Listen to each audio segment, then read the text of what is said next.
Salut à tous, j'espère que vous allez bien. Aujourd'hui, petite vidéo pour démystifier un peu un sujet assez récurrent en fait en coutellerie. Souvent on voit des gens, souvent des débutants mais pas toujours, qui veulent travailler de l'inox, de l'acier inoxydable, et donc ils commencent parfois par acheter une barre, la forger et la tremper avec les moyens du bord. Ils présentent leur couteau, généralement ils sont contents de ce qu'ils ont fait, et là en fait ça leur tombe dessus que pas mal de gens leur disent que c'est pas comme ça qu'on fait, qu'on ne peut pas forger de l'inox et qu'on ne peut pas le tremper à la forge. Et donc dans ce cas-là, il y a deux types de réactions. Il y a les personnes qui vont apprendre ça par cœur, et qui vont ensuite le redire. C'est la méthode la plus sûre et la plus simple en fait, parce que vous êtes sûr de ne pas vous tromper. Et il y a les gens comme moi qui ont du mal à retenir les choses s'ils ne les comprennent pas, et surtout qui vont pas les appliquer s'ils ne les comprennent pas. Et du coup, j'ai cherché à en savoir un petit peu plus sur pourquoi est-ce qu'on ne peut pas, pourquoi est-ce que c'est interdit de mettre un morceau d'acier inoxydable dans la forge. Et donc j'ai eu pas mal de discussions avec des couteliers professionnels surtout un coutelier en particulier que je remercie beaucoup pour sa patience, pour avoir eu la patience de m'expliquer pas mal de choses. Je me suis aussi renseigné sur le site Coustil FR. Si vous ne le connaissez pas, franchement allez y faire un tour, c'est génial, vous allez trouver réponse à 90% de vos questions. Et du coup, grâce à ça, j'ai pu comprendre un petit peu mieux le procédé et je vais essayer de vous l'expliquer. Avant d'aller plus loin dans la vidéo, je voudrais dire que je sais que cette vidéo va faire polémique et que tout ce que je vais dire là-dedans, je ne tiens pas de cours que j'ai reçus. J'ai pas de formation en métallurgie, je suis juste un coutelier amateur qui essaie de faire les choses bien et surtout qui aime bien comprendre ce qu'il fait et pourquoi il le fait. Donc comme je l'ai dit, toutes les informations que j'ai eues, j'ai fait des recherches pour les avoir, j'ai eu beaucoup de discussions avec des personnes plus expérimentées, et comme j'ai un peu galéré pour comprendre tout ça, je vais essayer de vous l'expliquer à ma manière, de la façon la plus claire possible, et on verra bien ce que ça donne, si ça peut vous aider. Moi ça m'arrange et ça me fait plaisir. Donc comme je l'ai dit, je sais que ça va faire polémique, que ça va pas plaire à toutes les personnes que je qualifie de puristes, c'est-à-dire qui ont une méthode, si on fait pas leur méthode, ça marche pas et c'est nul, pour rester poli. C'est pas une mentalité que j'apprécie, parce qu'en fait, dans ce cas particulier-là, on peut pas juste dire qu'on ne peut pas forger de l'inox et on ne peut pas le tremper à la forge. C'est trop compliqué et c'est beaucoup trop fermé comme type de raisonnement. On peut nuancer tout ça. Et surtout, on le comprend mieux, en le comprenant mieux, on va mieux l'appliquer et ensuite on pourra faire certains choix dans la réalisation de nos couteaux. Donc, c'est parti. Voilà les problèmes auxquels on va s'exposer lorsqu'on va chauffer notre acier inoxydable, donc en atmosphère non protectrice, c'est-à-dire du moment qu'il y a de l'oxygène. Donc on va être exposé à une perte de trempabilité, une perte de résistance à l'oxydation et enfin une augmentation de la fragilité. On va détailler chacun de ces problèmes pour essayer de mieux les comprendre, et ensuite on va voir comment on peut les interpréter dans le cas de la forge d'un acier inoxydable et dans le cas de la trempe d'un acier inoxydable. Tout d'abord, le problème de perte de trempabilité. En fait, lorsqu'on va chauffer un acier, donc n'importe quel acier, celui-ci va s'oxyder et ça va se traduire par notamment la diffusion du carbone, parce que l'acier est en gros constitué de fer et de carbone, plus d'autres éléments, et ce fer va réaliser un maillage, et dans ce maillage vont être piégés les autres éléments, notamment le carbone. Et le carbone est suffisamment petit pour se frayer un chemin à travers ce maillage de fer lorsqu'on chauffe l'acier. Ce carbone va donc diffuser à travers notre pièce d'acier, à travers ce maillage de fer, et toutes les diffusions se font toujours dans le sens du plus haut vers le plus bas. Donc ici, ça va être de la zone de la plus forte concentration en carbone vers la zone de la plus faible concentration en carbone. Au centre de notre pièce d'acier, les atomes de carbone sont entourés par d'autres atomes de carbone, donc par une zone qui a la même concentration. Donc le carbone qui est au centre de notre pièce ne va au début pas bouger. Mais à la surface de notre pièce, ce carbone est directement en contact avec l'air où la concentration en carbone est beaucoup moins élevée que la concentration dans l'acier. Donc ce carbone va diffuser à travers l'acier, arriver à la surface, puis s'échapper, créant ainsi une couche où on ne va pas avoir de carbone, mais que du fer et les autres éléments. Et donc c'est ce qu'on appelle la décarburation. Ça, c'est valable dans absolument tous les processus de forge en atmosphère oxydante, et ça va toucher aussi bien les aciers inoxydables que les aciers carbone. Mais dans le cas des aciers carbone, cette décarburation, cette variation de concentration en carbone à l'intérieur de l'acier va être mieux tolérée par l'acier carbone que par l'acier inoxydable, j'y reviendrai après. D'ailleurs, cette couche de décarburation, en général, elle se forme lors des processus de forgeage et on va s'en débarrasser lorsqu'on va blanchir la lame. Ici, c'est le diagramme de diffusion du carbone que j'ai pris sur le site Koustil.fr dont je vous ai parlé en début de vidéo. Bien sûr, il n'est pas valable pour tous les aciers, mais c'est une tendance générale qui va varier un petit peu en fonction des aciers et d'autres paramètres. Si on forge un acier, on va se situer aux alentours de 1000 degrés. Bien sûr, la température est peut-être exagérée et on n'est pas constamment à 1000 degrés. On a des phases où on va monter rapidement, on va être un petit peu au-dessus, on a des phases où on va être bien en dessous, mais on va faire une moyenne et dire qu'on est aux alentours de 1000 degrés. S'il nous faut 1 heure pour forger notre pièce d'acier, on voit qu'on se retrouve avec 0,8 mm de zone décarburée, donc là où on n'a plus de carbone, là où le carbone s'est échappé de la pièce. Ces 0,8 mm se trouvent donc de chaque côté de la pièce, ce qui nous fait une épaisseur de 1,6 mm sans carbone de part et d'autre de notre pièce d'acier. Vous voyez bien que si on forge à une épaisseur d'environ 2 mm, ça nous laisse très peu de zones avec du carbone. Sachant que de part et d'autre, entre ces deux zones où on n'a plus de carbone du tout, on va avoir une zone où il y aura certes encore du carbone, mais où ce carbone aura lui aussi commencé à diffuser, et donc il ne sera plus dans la même concentration qu'au départ. Donc au final, notre quantité de carbone va avoir vraiment varié dans toute la pièce et peut compromettre la trempabilité de notre pièce. Bien sûr, tout ce que je dis est vulgarisé et aussi exagéré, mais il vaut mieux prendre le pire des cas pour se mettre à l'abri des mauvaises surprises. Donc cette perte de carbone en fait va entraîner une variation de la composition à l'intérieur de l'acier, et pour qu'un acier inoxydable soit trempable, il faut qu'il y ait une certaine composition de tel élément, de façon à ce que tout s'agence correctement et que la trempe puisse effectivement être réalisée.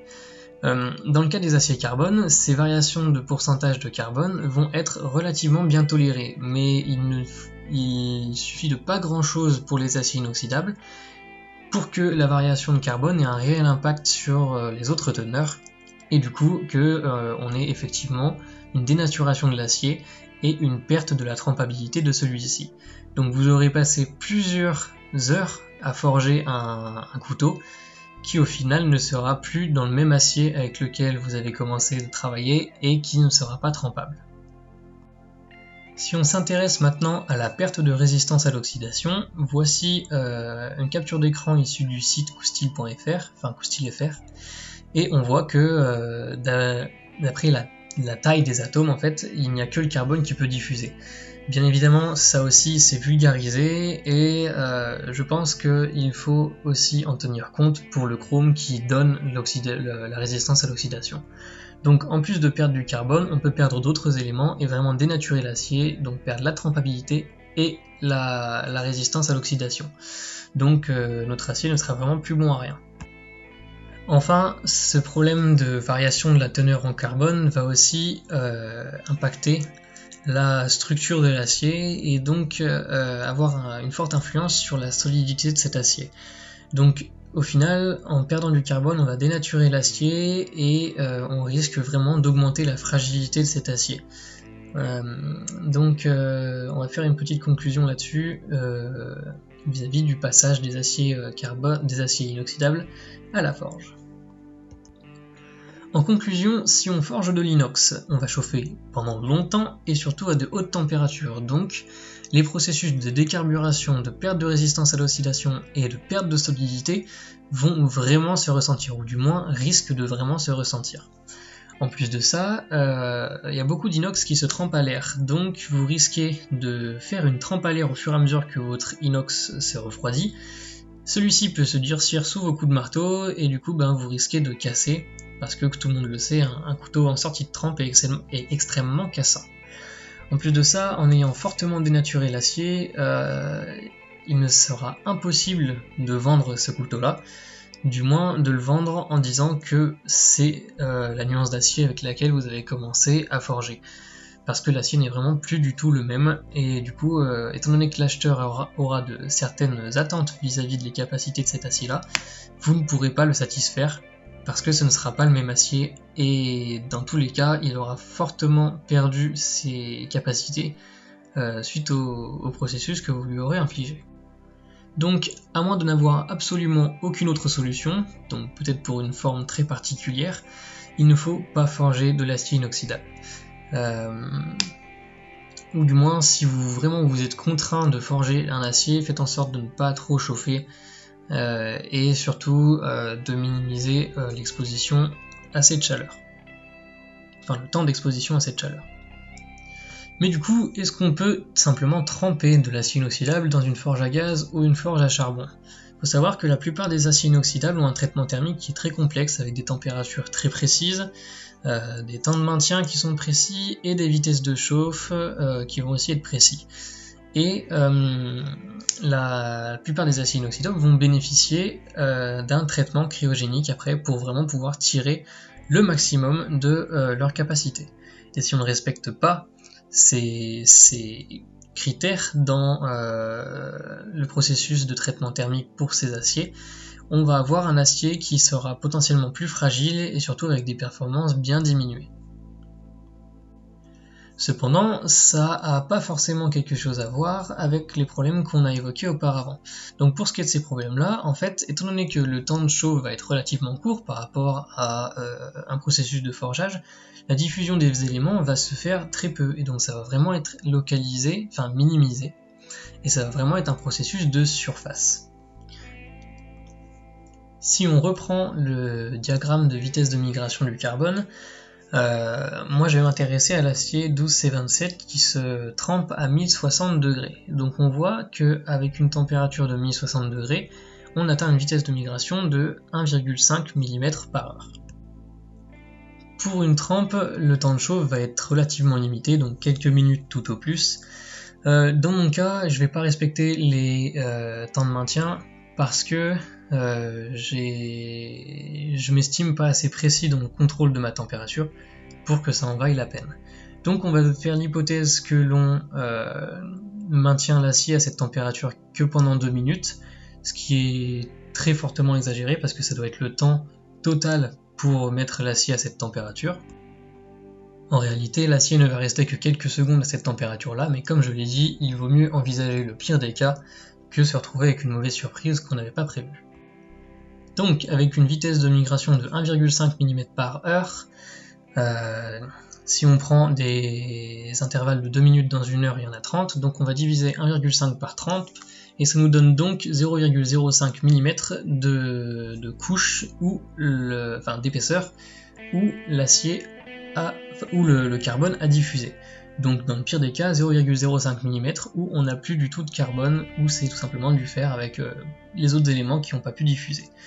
Autrement dit, 0,05 mm, c'est en gros le diamètre d'un cheveu.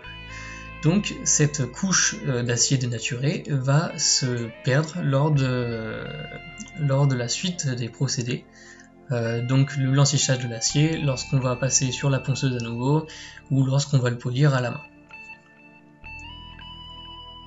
Donc si on ne respecte pas les temps de maintien, on va avoir une très faible perte de carbone et une très faible perte d'autres éléments. Donc au final, notre perte de carbone et notre perte de résistance à l'oxydation va être négligeable parce que ça va être un processus qui va être tellement localisé à la surface que de toute façon, la couche d'acier dénaturé va partir dans la suite des procédés. Donc on va se retrouver avec le même acier qu'au début.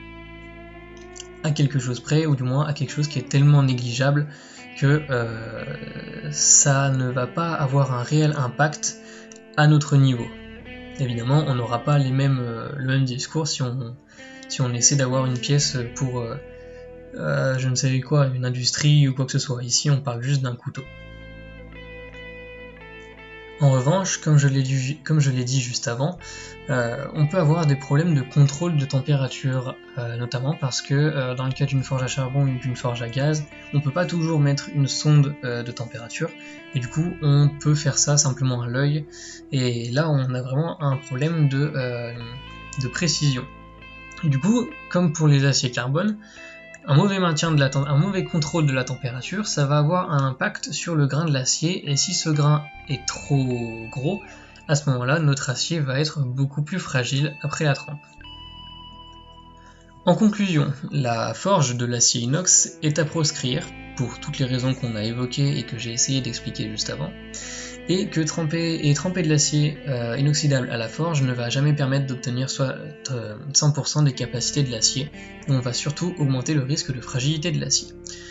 Donc, si vous tenez vraiment à utiliser de l'acier inoxydable sans pouvoir investir dans un four de trempe et de quoi protéger votre acier de l'oxydation, il va falloir faire des tests, acheter une barre d'acier, faire des tests, voyez si vous arrivez à être suffisamment précis sur vos températures, et surtout voyez si les performances que vous obtenez grâce à cette méthode-là sont acceptables, si vous arrivez à obtenir quelque chose d'au moins aussi bon que ce que vous faites d'habitude.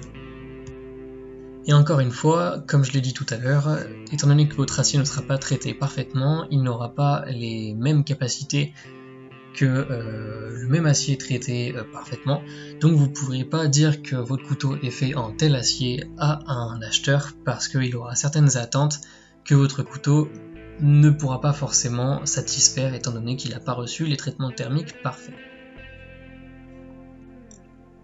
Maintenant que tout ça est dit, j'ai voulu tenter ma chance avec de l'acier inoxydable 12C27. Pourquoi de l'acier inoxydable 12C27 ? Parce que j'ai déjà vu des gens le tremper à la forge comme ça, notamment un coutelier amateur italien qui gère la chaîne Gabriello Knives from Waste, si je me souviens bien, avec qui je parle de temps en temps et qui fait vraiment de super choses avec beaucoup de récupération. Et il a fait, il y a quelques temps, un couteau en acier inoxydable 12C27 et il l'a trempé à la forge. Et notamment, il a rapidement testé son couteau après et les performances étaient excellentes. Donc, comme quoi, c'est faisable. Et lui, il faisait ça, il détaillait pas le procédé pour les traitements thermiques. On avait juste quelques secondes d'image où on voyait qu'il vérifiait à l'œil la température et il nous montrait le grain après et c'était très fin. Donc visiblement avec un grain fin, on peut supposer que l'acier sera relativement solide. Je reviendrai là-dessus. Cet acier est aussi facilement accessible. Moi je peux l'avoir avec le même fournisseur que pour les autres aciers que j'utilise. Et j'avais besoin de cet acier inoxydable pour un projet très particulier. J'avais aussi la solution de faire sous-traiter les traitements pour cet acier, mais étant donné que je suis un simple amateur, ça me coûtait beaucoup trop cher. Donc j'ai décidé de tenter ma chance et je vais vous montrer ce que je peux réussir à faire avec cet acier et avec les moyens du bord. Âme sensible s'abstenir. Pour tous les puristes qui ont eu la patience de regarder jusqu'ici, si vous ne supportez pas que quelqu'un puisse tout simplement s'amuser et tester de faire les choses à sa manière, je vous conseille d'arrêter de regarder la vidéo parce que ça va probablement pas être agréable à voir pour vous. Pour ceux qui sont curieux et qui veulent tout simplement peut-être se prêter au jeu, je vous invite à rester. Ok, du coup, je vais faire un couteau en 12C27, j'en ai acheté une barre. et je l'ai déjà utilisé, mais en fait j'anticipe un petit peu les réactions que je vais avoir sur les vidéos, donc du coup je vais faire un couteau en 12C27 et une petite pièce test. Je vais pas vous montrer les étapes de réalisation parce que déjà la vidéo est trop longue et puis c'est pas vraiment le sujet aujourd'hui. Je vais juste vous montrer la barre en question et ensuite le produit fini. Probablement que je vais vous montrer la trempe et ensuite on passera au test du couteau. Voilà la barre d'acier que je vais utiliser, donc cette forme là et la petite pièce d'acier, enfin la petite chute, je vais la garder pour faire le test. Donc voilà le couteau, hein, rien de très compliqué. Et là il est prêt pour la trempe, j'ai laissé un bon millimètre au tranchant. Voilà la trempe, donc là je vous montre juste la trempe de la petite chute d'acier. En fait j'ai eu un petit souci de caméra, elle a surchauffé parce que ça faisait un moment qu'elle était au soleil. Donc du coup, vous avez que le test, enfin que la trempe de la chute, mais j'ai fait exactement la même chose pour le couteau. Voilà ce qu'on obtient en sortie de trempe. La lime glisse sans souci sur la pièce test, à l'exception de l'extrémité de la pièce, là où c'est plus pointu, parce que c'est là que je la tenais avec ma pince, donc elle n'a pas suffisamment chauffé pour pouvoir se tremper. J'aurais voulu vous laisser le son, mais le problème c'est que j'étais pas tout seul dans l'atelier. Ensuite, test pour voir en fait si l'acier est réellement cassé. Donc là, j'essaie juste de voir s'il se tord pas trop facilement, et après je force pour de vrai dessus, ça a légèrement tordu et après ça a cassé comme du verre. Et j'étais très content du grain que j'ai obtenu, on ne voit pas le grain à l'œil nu. Un petit peu déçu parce que ma caméra n'arrive pas à faire le point correctement, et mon appareil photo non plus, ce qui fait qu'en fait les marques qu'on voit sont issus des plans de cassure, en fait, des crevasses et des reliefs qui se sont formés au moment de la casse, mais c'est pas du tout le grain. Le grain en lui-même est vraiment invisible. Et d'ailleurs, si on le voyait là sur l'image, on verrait comme plein de petites paillettes, parce que chaque grain va renvoyer de la lumière à sa façon. Ici, on voit que ça a vraiment une couleur homogène et surtout un aspect très lisse, surtout sur les deux pièces du milieu, sachant que tout ce que je vous montre là, c'est issu de la même pièce, hein, et la chauffe était relativement homogène.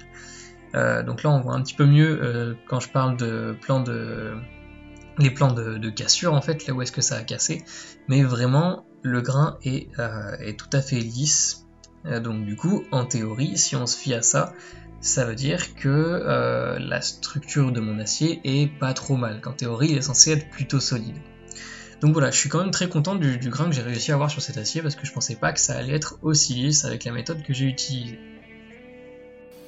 Voilà le couteau après une trempe donc à l'huile exactement comme la petite pièce et un revenu de 1 heure à 200 degrés.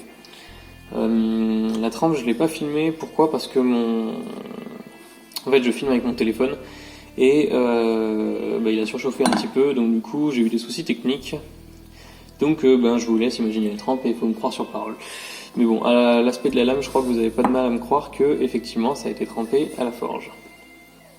Le couteau a pris une petite courbure, mais je suis pas sûr que ce soit dû au moment de la trempe, parce qu'en fait ma forge l'a fait tourner au bois, du coup ça fait des gros morceaux dedans, et on a vite fait de tordre la lame en voulant la sortir du bois, c'est encombrant, enfin bon. Du coup j'ai voulu le redresser pendant le revenu.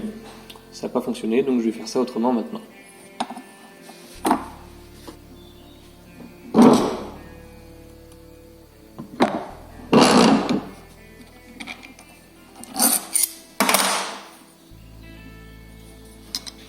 Hop, voilà. C'est déjà plus droit.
Donc comme vous le voyez, le couteau est un tranchant rasoir et il coupe d'une feuille sans problème.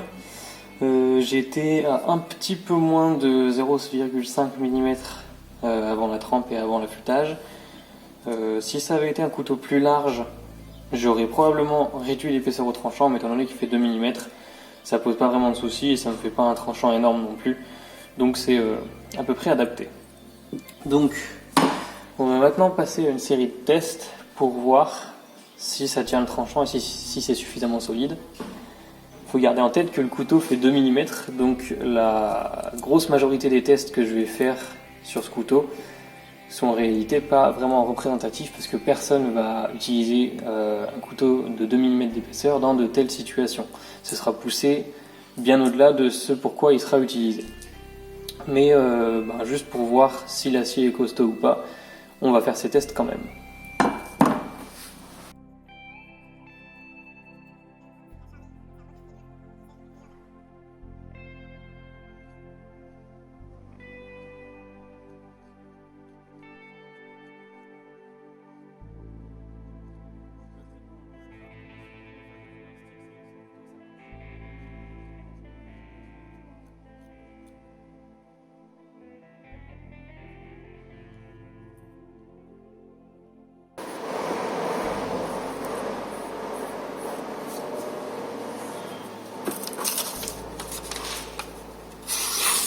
Toujours aucun problème.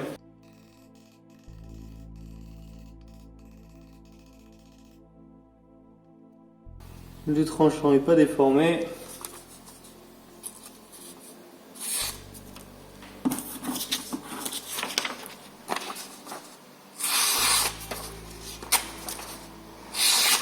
Et ça coupe toujours sans souci. Donc le bois c'est bon.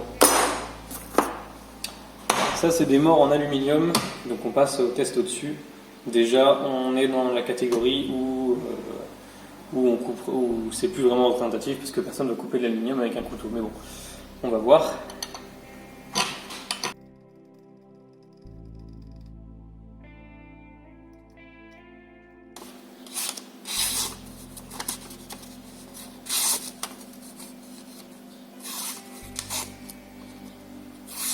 Toujours aucun problème. Au toucher, j'ai cru que le tranchant était déformé, mais en fait c'est des morceaux d'aluminium qui sont restés coincés sur le tranchant.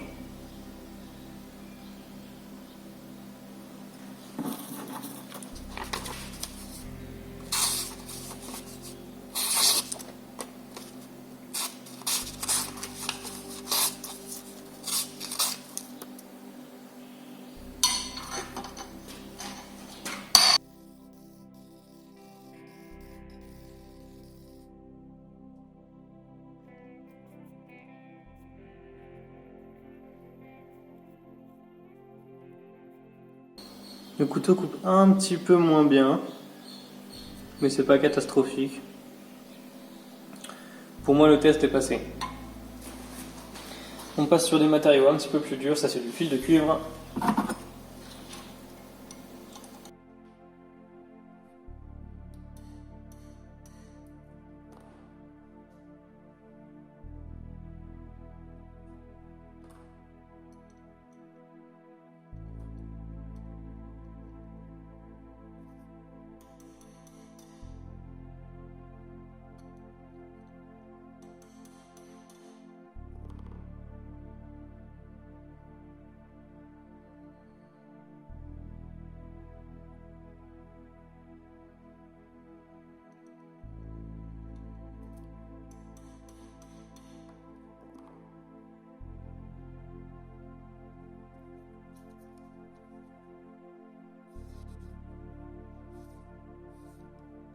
Tranchant mord un petit peu.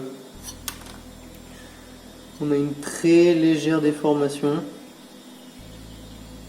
Mais je pense qu'un simple petit coup de frotte ou de strop remettrait ça d'aplomb. Ensuite on passe sur du laiton. Donc on monte en dureté.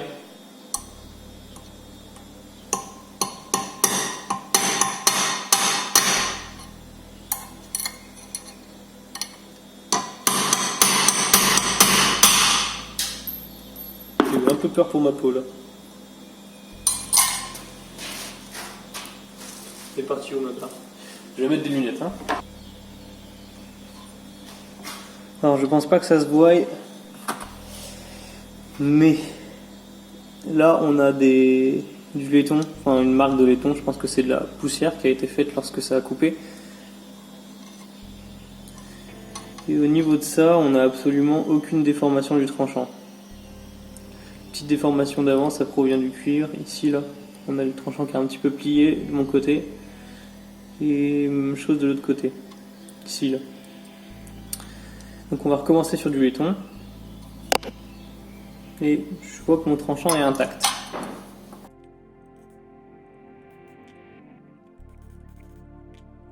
Alors, conclusion.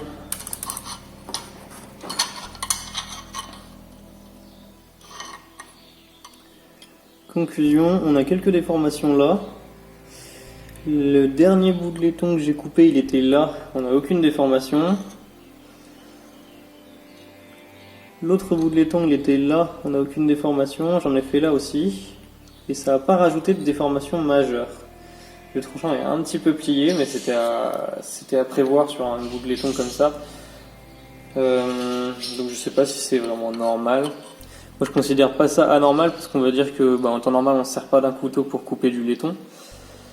Et de toute façon c'est tellement mineur qu'un très rapide petit coup de pierre va remettre tout ça d'aplomb. Le couteau a presque eu plus de mal à couper du cuivre que du laiton. Donc je sais pas, peut-être que le cuivre que j'utilise est déjà un peu... Ah bah si, ça vient de ça en fait. Enfin quoi que peut-être. En fait le cuivre que j'utilise c'est du fil électrique et comme vous le voyez il a déjà été tordu dans pas mal de sens.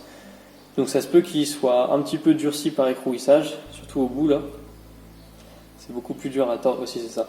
Le bout est beaucoup plus dur à tordre que l'extrémité là, donc ce bout a été durci par écrouissage et peut-être que les bouts que j'ai coupés étaient déjà plus durs que le laiton que je coupe là. Peut-être, je sais pas. Quoi qu'il en soit, le tranchant a été très légèrement endommagé pour un couteau de ce gabarit et surtout pour l'utilisation que je vais en faire après. J'estime que le test est passé, même si c'est pas parfait. À vous de me dire ce que vous en pensez. On fera une conclusion sur les capacités du couteau après. Le dernier test, ce serait un clou. Et là, je pense que vraiment, il va pas apprécier. Donc voilà, j'ai des petits clous comme ça. Il me semble que c'est de l'inox, je suis pas certain.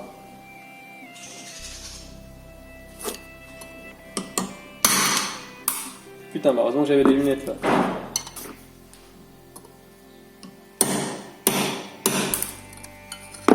Ah si, quand même. Voilà, on a une belle déformation. Alors là où je suis content, c'est que mon tranchant a plié et a pas cassé. Ça veut dire qu'au niveau de mon revenu, je suis pas trop mal. Parce que sinon, il aurait cassé et c'est beaucoup plus long de refaire un tranchant qui a cassé plutôt qu'un tranchant qui a plié. Parfois, avec un coup de frotte ou un truc comme ça, on arrive à y remettre un peu droit. Ou avec un fusil pour affûter, on arrive à y remettre un peu droit. Donc là, on a une belle déformation là où j'ai coupé. On atteint la limite des tests là, ça sert à rien d'aller plus haut. On va endommager le tranchant pour rien. Donc la limite acceptable, ça semble être du laiton mou, sur lequel on avait vraiment aucune déformation du tranchant. Juste petit test, je n'ai pas encore réaffûté le couteau.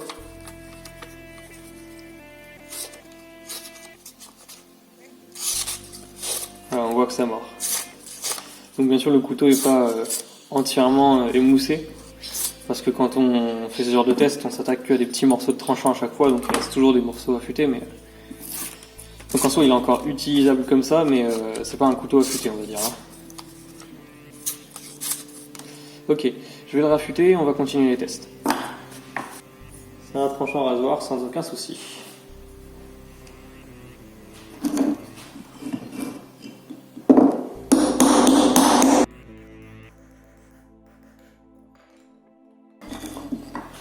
Bien sûr, même chose, ça viendrait à l'idée de personne, utiliser un couteau de 2 mm pour faire du batoning. Mais pour les tests, on va faire ça.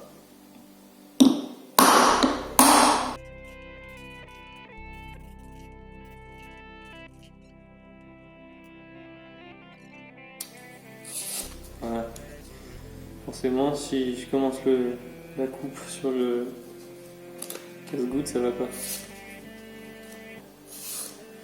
Aucun problème.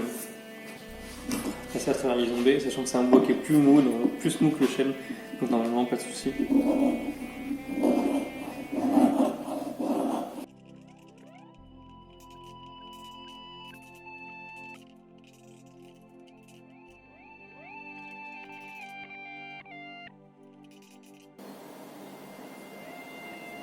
Je vois aucune déformation du tranchant.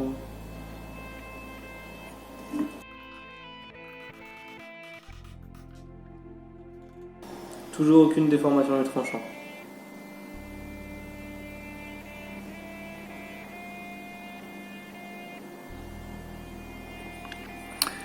Ok, dernier test.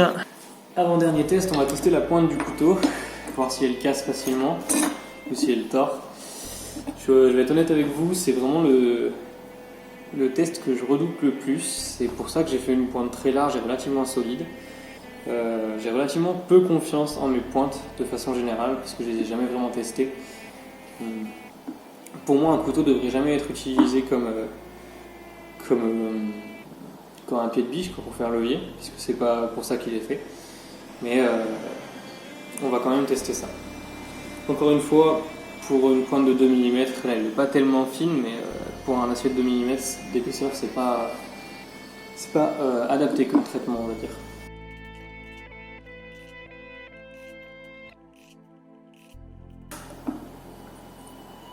Bon, je crois que ça sert à rien de continuer. La pointe est toujours parfaitement droite. La pointe est toujours droite. Et elle n'a pas bougé d'1 millimètre, pas cassé, c'est le bois qui a lâché. Donc elle est solide. D'un côté, vu la forme de la pointe, on pouvait s'y attendre. Mais si l'acier avait mal été trempé, c'est possible que ça aurait tordu ou cassé ou quoi que ce soit.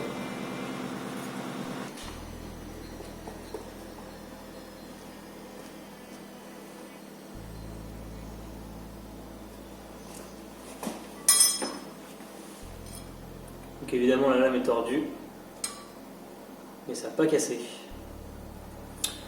Pour information, je fais un petit peu plus de 60 kg. Enfin, à ma dernière pause, on va dire. Donc évidemment c'est très tordu. Je vais remettre ça droit à l'étau, mais ça n'a pas cassé. C'est le principal. Alors, conclusion sur cet acier. Je peux l'affûter à un tranchant rasoir, donc ça veut dire qu'il est déjà pas trop, enfin qu'il est assez dur. Il tient son tranchant rasoir lorsqu'on travaille avec du bois. La pointe est solide, mais ça c'est dû surtout à la forme de la pointe. Donc on va plutôt mettre ça sur la forme de la pointe plutôt que sur les traitements thermiques. Quoique si les traitements thermiques avaient vraiment été mal réalisés, la pointe aurait cassé ou tordu. Donc ça doit pas être si mal que ça. D'après le test sur la petite pièce, on voit que mon grain est fin. Donc moi maintenant de réussir à rendre ça le plus répétable possible pour avoir des résultats constants. Mais je vais être honnête avec vous, c'est pas la première fois que je fais ce test, simplement je voulais faire le test en vidéo au moins une fois.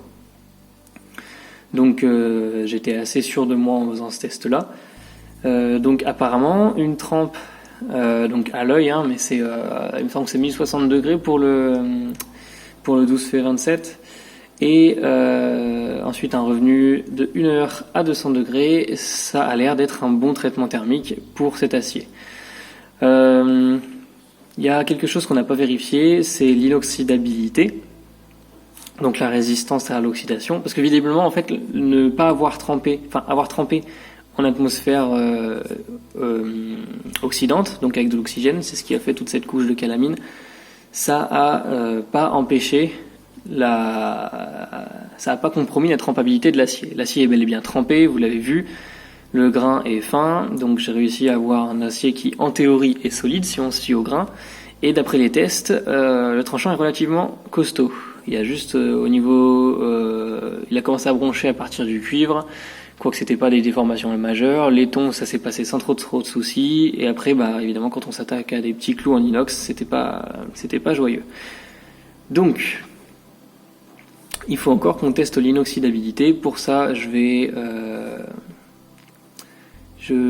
blanchir rapidement la lame et ensuite on va mettre quelques gouttes d'eau et je vous tiendrai au courant. Donc voilà, j'ai blanchi une petite portion de ma lame. À vrai dire, pour être honnête avec vous, je sais parfaitement ce qui va se passer pour le résultat. Il ne va pas y avoir d'oxydation.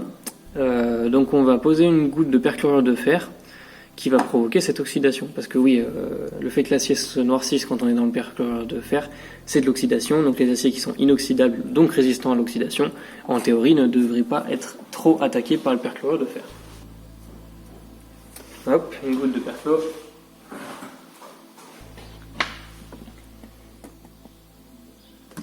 Et un peu d'eau.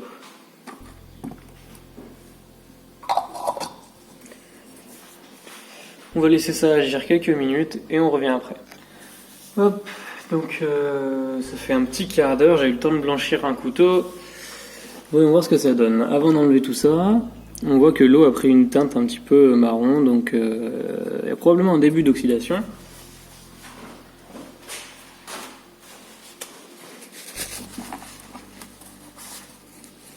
Mais lorsqu'on enlève l'eau, il reste rien du tout.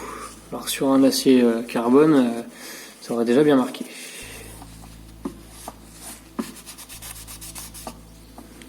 Pour la tache de perchlorure, on a une très légère marque qui, je pense, va s'enlever tout simplement en frottant à force parce que c'est tellement léger que ça va être fragile en termes de finition de surface. Alors, conclusion, on a peut-être un petit peu perdu en pouvoir d'oxydation, légèrement, quoique ça reste à voir.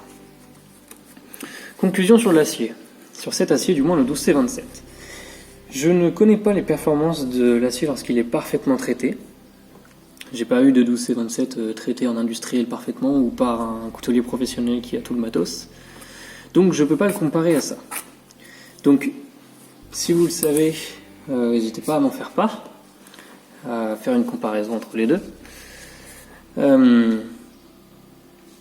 Enfin, à faire une comparaison entre un acier parfaitement traité et ce que j'obtiens là. Donc je ne vais pas pouvoir m'exprimer par rapport à ça.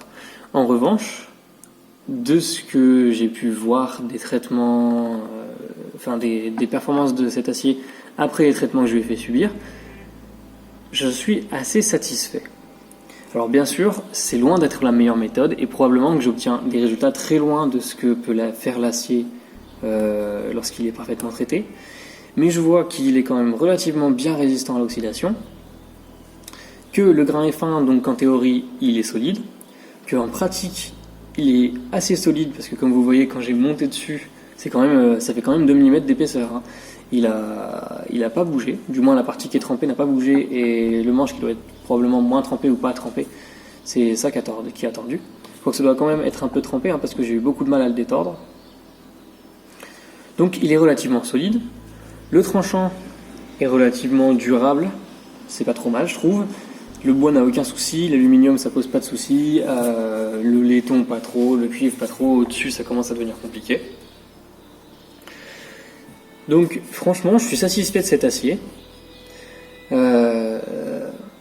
et je pense que je vais continuer à l'utiliser de cette manière. Avec l'expérience je vais pouvoir être de plus en plus précis sur mes températures, donc je vais pouvoir avoir des traitements thermiques qui seront de mieux en mieux, de plus en plus adéquats et performants, et peut-être qu'un jour je vais pouvoir avoir les moyens de m'offrir un four de trempe, mais jusqu'à maintenant je vais pouvoir faire comme ça, comme j'ai fait pour tremper cet acier là. Donc peu importe ce qu'en disent les puristes, moi je vois ce que je peux faire avec cet acier et je vois que je suis quand même content des performances qu'il a.